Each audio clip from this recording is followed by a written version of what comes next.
வணக்கம். தமிழ் ஃபுட் கார்னரில் இன்னைக்கு சுவையான சப்ஜி பண்ண போகிறோம். எல்லா வகை சாதத்துக்கும் சைட் டிஷ்ஷாக வச்சு சாப்பிட்றதுக்கு நல்லாயிருக்கும். சப்பாத்திக்கு தொட்டு சாப்பிட்றதுக்கு ரொம்பவே சூப்பராக இருக்கும். இது வரைக்கும் தமிழ் ஃபுட் கார்னர் சேனலை சப்ஸ்கிரைப் பண்ணாதவங்க சப்ஸ்கிரைப் பண்ணிவிட்டு பக்கத்தில் உள்ள பெல் பட்டனையும் கிளிக் பண்ணிக்கோங்க. இப்போ எப்படி பண்ணுறதுன்னு பார்க்கலாம். இந்த பேனில் 3 டேபிள் ஸ்பூன் எண்ணெய் சேர்த்துருக்கேன். எண்ணெய் சூடாயிடுச்சு.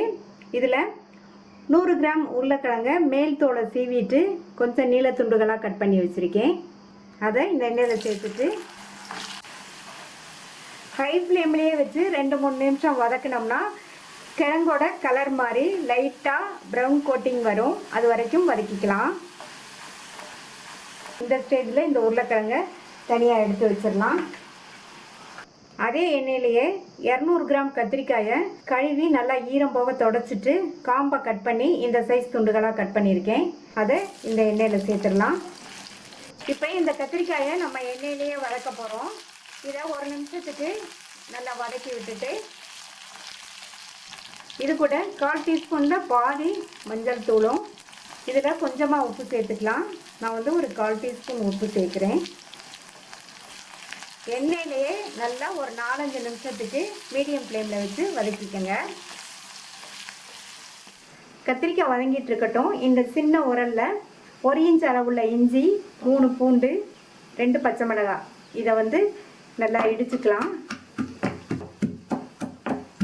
இந்த மாதிரி உரலில் சேர்த்து இடிச்சுக்கலாம், அல்லது மிக்ஸி ஜாரில் சேர்த்து நைஸாக அரைச்சிடாமல் 1-2 அரைச்சிக்கலாம். இப்போ 1-2 இடிச்சாச்சு. கத்திரிக்காய் 4-5 நிமிஷமாக நல்லா எண்ணெயிலேயே வதங்கிடுச்சு. இதையும் தனியாக எடுத்து வச்சிடலாம். மீதி இருக்கிற எண்ணெயில் இன்னொரு டேபிள் ஸ்பூன் எண்ணெய் சேர்த்துக்கிறேன்.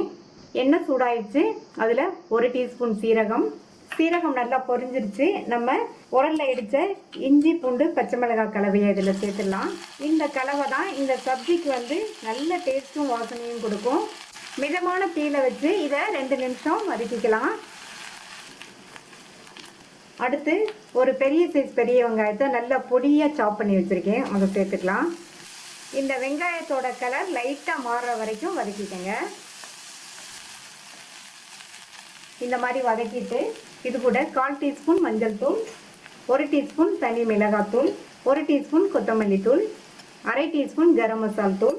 இந்த டிஷ்ஷுக்கு தேவையான அளவு உப்பு சேர்த்துக்கலாம். கத்திரிக்காய் வதங்கும் போது 1/4 டீஸ்பூன் உப்பு சேர்த்துருக்கேன். இப்போ 3/4 டீஸ்பூன் உப்பு சேர்த்துருக்கேன். இந்த மிளகாத்தூள்லாம் சேர்த்ததுக்கப்புறமா லைட்டாக வதக்கி விட்டுட்டு இது கூட 1/4 கப் போல் தண்ணி சேர்த்துக்கலாம். தண்ணி சேர்த்து நல்லா ஒரு தடவை கலந்து விட்டாச்சு. மூடி போட்டுடலாம். ஸ்டவ் மீடியம் ஃப்ளேமில் இருக்கட்டும். ஒரு 2 நிமிஷம் இருக்கட்டும். மசாலா தூளோட பச்சை வாசனையெல்லாம் போனதுக்கப்புறமா ஒரு மீடியம் சைஸ் தக்காளியை குட்டி குட்டியாக கட் பண்ணி வச்சுருக்கேன். அதையும் சேர்த்துட்டு நல்லா ஒரு பரட்டி விட்டுட்டு மூடி வச்சிடலாம். இந்த தக்காளி நல்லா வதங்கி மசிஞ்சு வரணும். அது வரையும் இருக்கட்டும். இப்போ சேர்த்த தக்காளி எல்லாம் நல்லா மசிஞ்சிருச்சு. இந்த அளவுக்கு மசிய விட்டுருங்க. அடுத்து இது கூட நம்ம எண்ணெயில் ஃப்ரை பண்ண உருளைக்கிழங்கு, கத்திரிக்காய் 2ஐயும் சேர்த்துக்கலாம். இது கூட ஒரு 7-8 பீஸ் தக்காளியை இந்த மாதிரி கட் பண்ணி சேர்த்துக்கங்க. கூடவே கொத்தமல்லி இலைகள். இப்போ எல்லாத்தையும் நல்லா ஒன்றா மிக்ஸ் ஆகிற மாதிரி கலந்து விட்டுறலாம். நான் இப்போ கட் பண்ணி சேர்த்துருக்கிற தக்காளி ஆப்ஷனல் தான். நீங்கள் வேணா சேர்த்துக்கங்க, இல்லைன்னா விட்டுறலாம். இப்போ நல்லா கலந்து கொடுத்தாச்சு. மூடி வச்சிடலாம். இப்போ 4 நிமிஷம் ஆச்சு. உருளைக்கிழங்கு, கத்திரிக்காய் எல்லாமே நல்லா சாஃப்டாக வெந்துருச்சு. இப்போ நம்மளுடைய டேஸ்டான உருளைக்கிழங்கு கத்திரிக்காய் சப்ஜி ரெடி ஆயிடுச்சு. நீங்களும் இந்த டேஸ்டான சப்ஜியை ட்ரை பண்ணி பார்த்துட்டு உங்கள் கமெண்ட்ஸை சொல்லுங்கள். தேங்க்யூ.